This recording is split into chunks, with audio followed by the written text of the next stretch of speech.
Hello, investors. This is Ted Zhang, Associate Portfolio Manager with Revere Asset Management.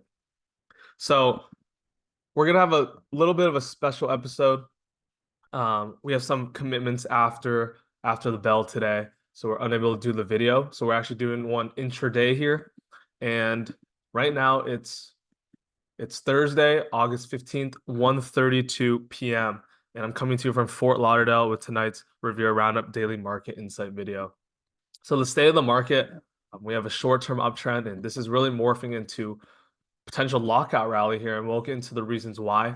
Um, the trend gauge, everything we have in a bullish uptrend now. Market leaders are acting well. We're back above the 21 EMA, 50-day moving average, and long term, we're always still above the 200-day moving average. So that's the trend gauge. What is happening as of 1 p.m. Eastern time? We are on track for a follow-on follow-through day. And I'll discuss what that means later.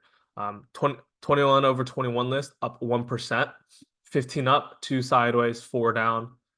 Big 8 up 2.19%, RGA up 2.48%, S&P up 1.42%, equal weighted up 1.27%, QQQ up 2.25%, QQQE up 2.27%, Dow up 1.3%, mid caps up 2.1%, small caps up 2.82%, 60/40 up 0.7%, and GROTECTION up 1.12%. And I just want to remind you guys, this is as of 1 p.m. Eastern time, Thursday, August 15th.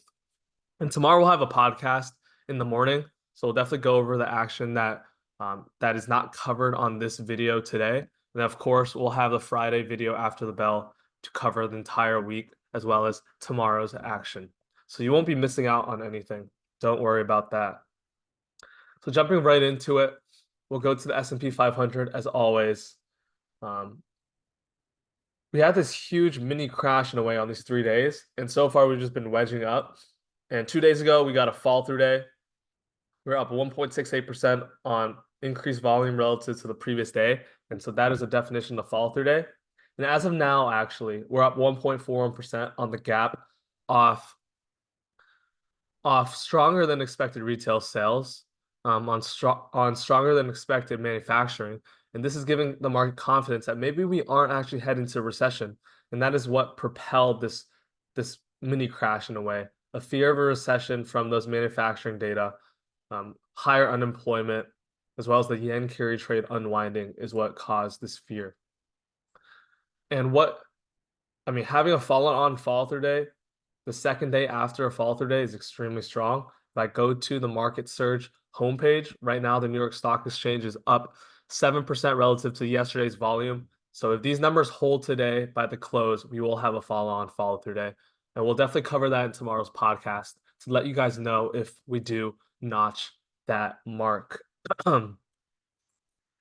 QQQ, we're breaching the 50-day moving average now.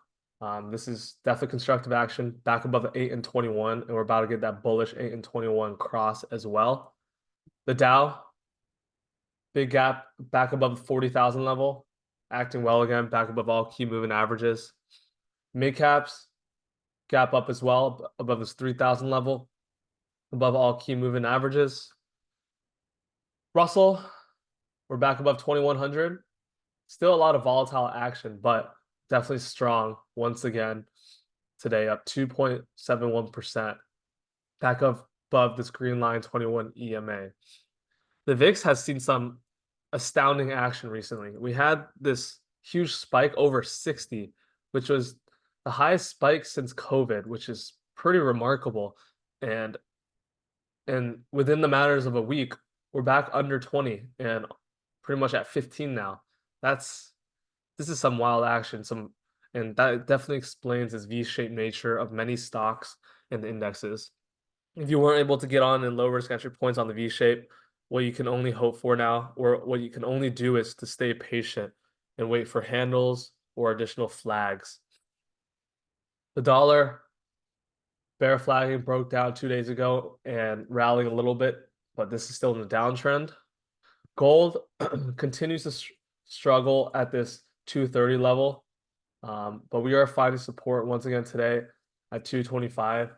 Gold definitely looks like it wants higher. I'll quickly go over to the futures. That's pretty much the same action you see. We're finding support at this, finding resistance around this 2500 level, where we are finding support. We've turned this previous resistance into support so far. Gold miners building this pretty constructive flag here. We break out above this 37.6 area. That could definitely lead to a breakout and a move higher. We've seen the contracting volume in this pivot as well, so that's pretty constructive. Silver, just not really the best action. Broke the lows of this base and still below the 50-day downtrending moving average. IBIT is the Bitcoin chart. I'll go over to the actual Bitcoin chart. And as I've been talking about, we had an undercut reversal of the 5,600 level, and we're starting to build this little flag here. So it's really interesting, but in the grand scheme of things, you're still in this range. So buying anywhere in it will likely just lead to a lot of frustration and ping pong action. The really key level is first one above the 70,000-ish level, then 72, and finally 74,000. Bonds, huge rally off recession fears, but we're just flagging here. Just getting tight, nothing too much to say. Same with TLT as well. Big move up. Now we're building this flag. Yields, big breakdown on yields, rallied, and so far we're continuing the downtrend. So yields definitely still showing that the economy is slowing. Overall, the bond market is expecting lower growth expectations and lower inflation in the coming future. The 1 and 2 year as well retreating means that the bond market expects some cuts coming in the future. But we are off that huge waterfall low. So definitely some reversion to the mean. At one point, Fed swaps were pricing a 75 basis point rate cut on the extreme fears of a recession, yen carry trade unwinding, but that was quickly abated by the Bank of Japan announcing that they won't be raising more rates. And we've gotten some favorable economic data that's pointing to maybe we are actually in a Goldilocks scenario. Inflation's coming down, but the economy continues to remain resilient. Now, well, after this V-shaped recovery, I'll quickly go over the big eight as well. Apple on that mini crash day. Now we've just been V-shaped. I would love to see these stocks build a sideways handle or pivot. Amazon, this one is definitely weaker than the rest. V-shaped, wedging up, reclaim some moving averages, but on this huge break with massive volume, and it's wedging up so far on contracting volume. Microsoft, nice to see we've reclaimed the 200-day, but once again, huge volume sell-off and rallying up on contracting volume. So I am watching these because the big eight, they are huge weightings in S&P and the NASDAQ, and these were to falter around their 50 days or even 21 EMAs and continue for another leg lower. That would not bode well for the indexes. Meta, this one is actually looking to move into all-time highs, extremely strong and probably the strongest mega cap. This base is all over the place though. Gap down, break out the new highs, failed breakout, gap up on earnings, then faded completely on that mini crash, and now we're V-shaped back into highs. We definitely need to see this name quiet down a little bit up here, build some sideways action, and then it'll be very nice to take out those highs. NVIDIA, number one TML stock in the market, reclaiming the 50-day today. But once again, we sold off on big volume, and we're rallying on lower than average volume. As you can see, weekly sold off in big volume, and so far we're still rallying on lower than average volume. So we'll really have to see if we can get back up here and tighten up, because we could just reject sometime up here, put in a lower high and continue down lower. So that will be key. Google, one of the weakest of the mega caps, could barely even move today on this rally. Just pure distribution in here. The exact opposite of what you want to see. You have skyscrapers of red bars instead of skyscrapers of blue bars. And what's happening here is the DOJ and FTC have won their antitrust lawsuit against Google, and there's speculation or even some evidence that they might try to break up Google as a company. And that will be really interesting. They dominate search, marketing, advertising. They pretty much have a pure monopoly over that. And like I say, the biggest dangers for these mega cap companies aren't competitors, but actually the government and antitrust. Netflix doing quite well. Still see a lot of distribution on this left side of the base, so we really need to get tight, see the volume come down to indicate that supply has stopped coming to the market before we can have full confidence that the path of least resistance is upward. Tesla reclaiming all moving averages here after this big run. It's actually starting to look decent. So I'm watching this carefully. Definitely, definitely watching this. And we'll see if they can execute on their plans with the robo-taxi, with the Cybertruck, with Optimus. That's really the key drivers for Tesla going on in the near future. All right, so quickly, tail of the tape. Again, this is as of 1 p.m. It's an incomplete tail of the tape, and we'll definitely have a more complete one for you tomorrow after the close. Just some notable things to talk about. CNN is back into the fear area after extreme fear. And as we talked about, usually when CNN fear and greed heads into extreme fear, that's a time to look for a contrarian move. And that was the first extreme fear reading we've seen since the August 2023 through November 2023 correction. AAII bulls did tick up about 2% to 42.5, and bears did drop 10% down below historical averages to 28.9%. So definitely shorts are starting to cover. Bulls still stay elevated. NAM did come down though, almost 20 points. So it's still, once again, a lot of cross currents and mixed readings. Right now, we're operating on the bull case. We're back above and regaining the 21 EMA and all key moving averages.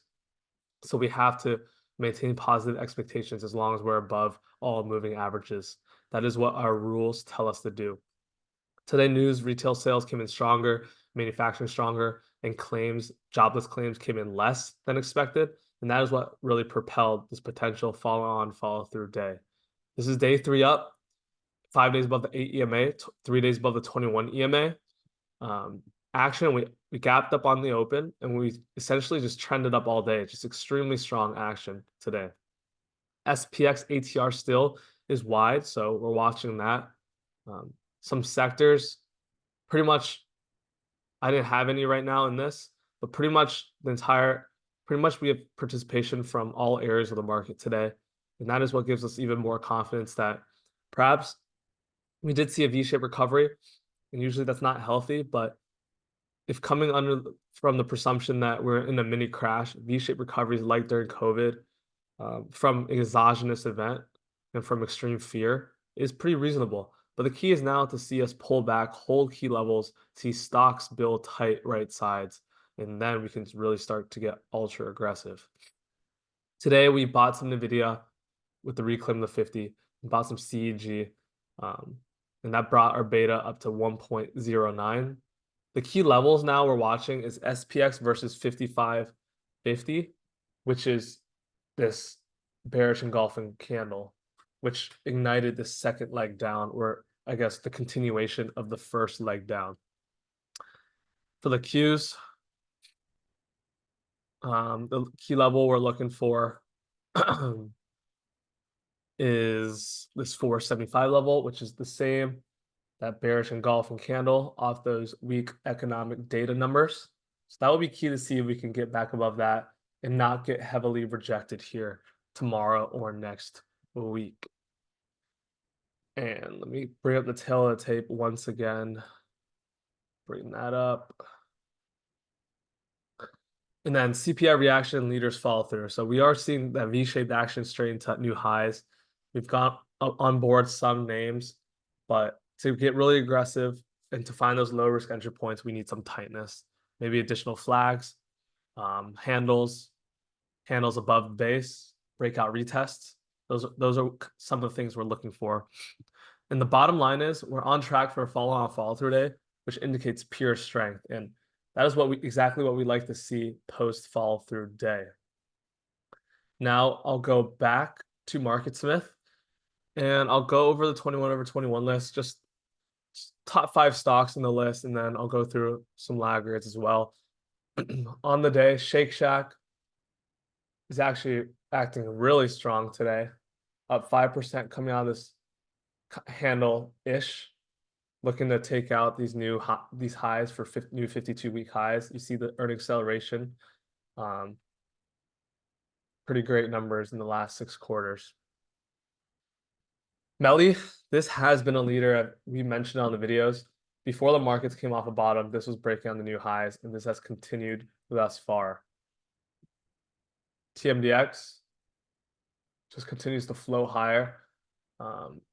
This gap day's high is going to be an interesting spot to see if we reject there and pull back, or if we take that out.